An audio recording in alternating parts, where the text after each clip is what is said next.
Parade KPP dan Arif Yohamart. Genre, horor. Judul, Goodbye. Penulis, Teddy Rinaldi. Bab 4. 1022 kata. Natasha mengitari hutan di tengah kegelapan malam. Wanita itu berusaha mencari letak perkemahan dan kembali ke sana menanti kedatangan Red beserta kawan-kawan. Walaupun ketakutan merasuk pikirannya, tetapi hal itu coba dilenyapkan meski sulit. Tengah menyusuri tanah yang berbatu dan memiliki banyak rintangan, Natasha melihat seseorang yang tersoroti cahaya. Wanita itu membelakangi, tetapi dirinya tahu siapa yang berada di sana. Maxine, oh God, Maxine. Natasha berlari kecil tanpa memedulikan halangan di sekitarnya. Natasha merengkuh Maxine dalam dekapan yang erat. Akhirnya, penelusuran seorang diri berakhir detik itu.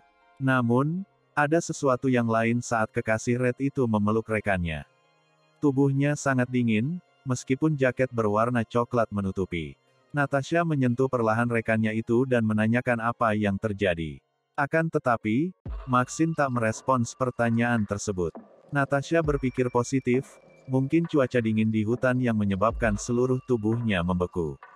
Kemudian, kekasih Red menanyakan jalan menuju ke tenda.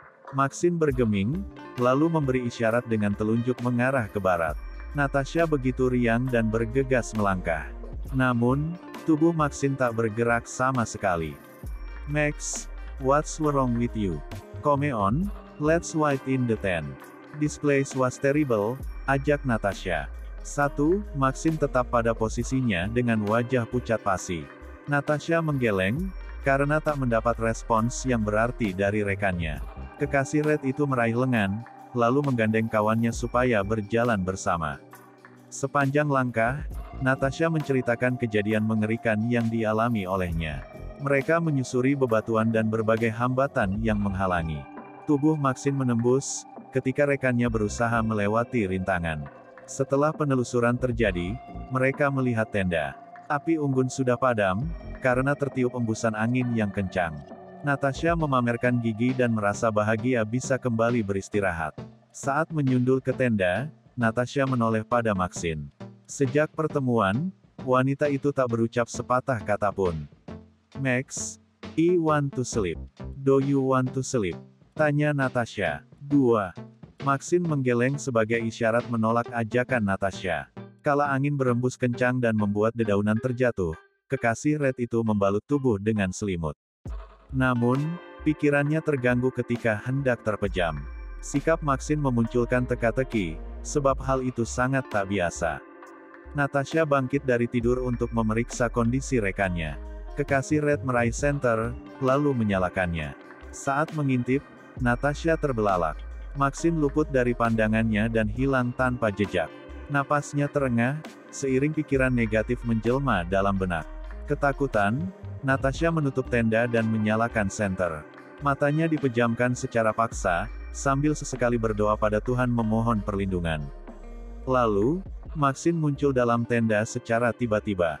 Maxine melihat rekannya tengah mengigil dan ditutupi selimut. Wanita itu tak sampai hati membunuh rekannya. Kesalahan ini bermula dari Red yang terlalu serius menanggapi komentar netizen. Red selalu ingin dipuja-puja, tetapi tak mampu menyambut kritikan dengan baik. Kepergian ke hutan Aokigahara telah membuat semua tim ketakutan dan tersesat. Dendam Maxine sepenuhnya jatuh pada kekasih Natasha. Ketika Natasha terlelap, Maxine meninggalkannya untuk bertemu dengan 3 pria yang sangat ambisius. Salah satu, atau semuanya harus mati. Maxine menghilang diiringi embusan angin yang tertiup kencang. Perjalanan 3 lelaki menyusuri hutan masih berlanjut. Kegelapan menjadi teman yang setia mendampingi seiring petualangan mereka mencari jalan keluar. Larry tak mampu melangkah lebih jauh. Kakinya nyeri dan meminta supaya Red serta Oliver sejenak beristirahat. Bahkan, lelaki berjaket kulit itu memohon agar 2 rekannya tidur di hamparan tanah. Perjalanan malam ini dirasa berujung kegagalan olehnya. Bukan hanya kondisi gelap dan mengerikan saja yang menjadi faktor utama. Akan tetapi, hutan Aokigahara yang terbentang luas serta memiliki banyak medan menambah pemicunya. Oliver menolak untuk tidur di hamparan tanah. Namun, tak ada jalan lain daripada perjalanan dilanjutkan hingga mereka mati kelelahan. Pohon-pohon pinus yang berjajar menjadi pilihan bagi tiga lelaki itu untuk melepas penat. Sambil memberatkan tubuh, napas panjang pun dihirup tim pemburu hantu tersebut. Oliver, open your camera and see what time it is, pinta Red. 3. Oliver menyalakan kamera, kemudian mengitari kondisi sekitar. Waktu menunjukkan pukul 2.19 dan mereka masih terjebak di hutan itu. Red memulai siaran langsung untuk menambah dokumentasinya. Oke, now we are still in Aokigahara Forest. We got lost and melted our way to the camp. Lots of difficult terrain to traverse here. 4. Tengah berbicara di hadapan kamera, Oliver menangkap sosok yang melayang melalui mode infrared. Red menoleh, karena pandangan rekannya itu tidak fokus. Jelas sekali seorang wanita berpindah dari satu pohon ke yang lainnya. Rekaman terhenti, lalu keduanya mengikuti sosok yang melayang-layang itu. Larry memutuskan untuk menunggu sambil menerangi kakinya yang terluka. Embusan angin meniup kencang dan menciptakan sensasi dingin di hutan Aokigahara. Larry menerangi setiap sudut, sedangkan dua rekannya tengah memburu sosok yang melayang. Seketika, cahaya terhenti dan fokus pada satu titik. Maxine. Larry mengernyitkan kening. Maxine tak menghampiri dan justru menjauh darinya. Langkah wanita berkacamata itu sangat perlahan. Larry berusaha memanggil, tetapi tak mendapat respons yang berarti. Kemudian, lelaki itu menoleh pada cahaya yang terlihat. Red masih melakukan penelusuran bersama Oliver. Larry melihat Maxine menjauh dan berusaha mengejarnya. Strange woman, why not come over to me? Larry menggeleng. 5. Larry bangkit, meskipun luka di kaki terasa perih. Cahaya terus diarahkan pada Maxine yang menjauh secara perlahan. Sambil meringis, lelaki itu berdiri dan mengambil langkah dengan hati-hati. Dengan terlatih, Larry melewati setiap bebatuan dan akar pohon yang merambat. Seolah-olah tak ingin menyerah, lelaki itu terus memanggil Maxine. Tanpa disadari, kini dirinya jauh dari dua rekannya. Setelah mengikuti dengan penuh perjuangan, Larry pun menggenggam tangan Maxine. Hey, why are you avoiding us instead? Tanya Larry. 6.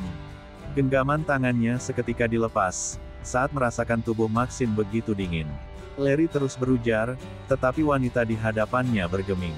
Merasa dipermainkan, lelaki tersebut mulai melakukan rencana. Tubuh Maxine diputar paksa olehnya.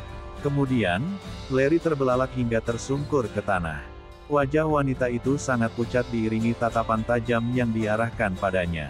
Larry melirik lengan Maxine dan mendapati darah mengalir tepat di urat nadinya. Lelaki itu menggeleng, seakan-akan tak mempercayai apa yang ada di hadapannya. Ma'am, Maxine, what's happened? Tanya Larry dengan bibirnya yang bergetar. 7. Maxine tersenyum, kemudian memekikkan suara yang mengerikan. Tawanya terdengar nyaring memecah keheningan malam. Larry tak mampu berbuat banyak dan berusaha berdiri. Larry menyimpulkan bahwa Maxine telah tewas. Lelaki itu membungkuk dan memejamkan matanya. Lalu, pekikan tawa tersebut tak terdengar lagi. Larry mengangkat kepala perlahan dan menilik di kegelapan malam. Hingga matanya membulat saat mendapati apa yang ada di depannya.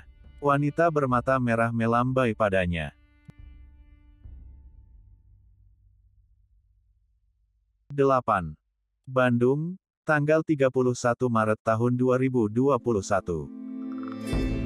Footnote 1. Max, ada apa denganmu? Ayo tunggu di tenda. Tempat ini sangat mengerikan. 2. Max, aku ingin tidur. Apakah kamu ingin tidur? 3. Oliver, buka kameramu dan lihat jam berapa sekarang. 4. Oke, sekarang kita masih di hutan Aokigahara. Kami tersesat dan kelelahan dalam perjalanan ke tenda. Banyak medan yang sulit untuk dilalui di sini. 5. Wanita aneh, mengapa tidak menghampiriku? 6. Hei, mengapa kamu menjauh dari kami? 7. Maxine, apa yang terjadi? 8. Konnichiwa, halo. Bersambung dulu ya, sahabat Arif Yohamart. Jangan lupa klik tombol like, komen dan subscribe. Terima kasih.